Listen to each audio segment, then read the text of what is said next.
Hello you. You own an old iPhone, right? Maybe you don't have the money to buy a new one. Maybe you just want to keep your old phone because you're not a gadget person. But the only problem you have today, your iPhone is so slow. That's where the real problems start. Do you want to know a really simple thing to do that can boost your old iPhone so well that you won't even think about buying a new one? Let me explain. Please subscribe to our channel for brand new videos.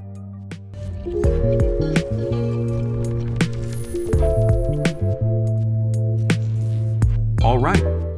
A lot of people living in Europe filed a lawsuit against Apple because the company admitted slowing down old iPhones purposely, just to preserve their battery life.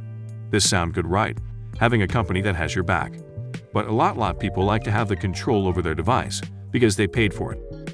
So the lawsuit was filed by people in Europe who was mad at Apple. So the company decided not to slow down their iPhone. For people who live in United States of America or all other regions, Apple will still continue to slow down your iPhone for the sake of preserving their battery life. So, if you're living outside of Europe, what can you do to boost your iPhone speed without spending a dime? The solution is easy. All you have to do is grab your old phone, go to Setting and change your region.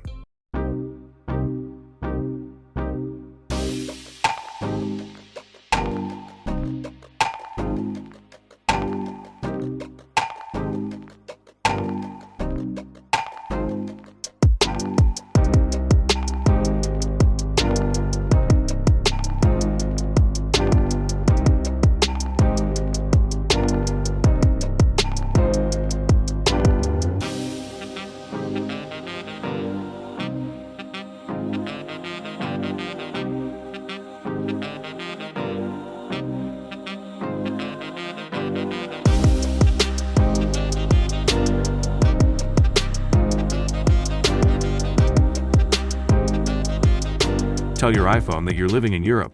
Then boom, all the speed lost is back to you, my friend. Don't worry anymore. You get to go for another year or maybe two. Bye, thanks for watching our video. See you soon.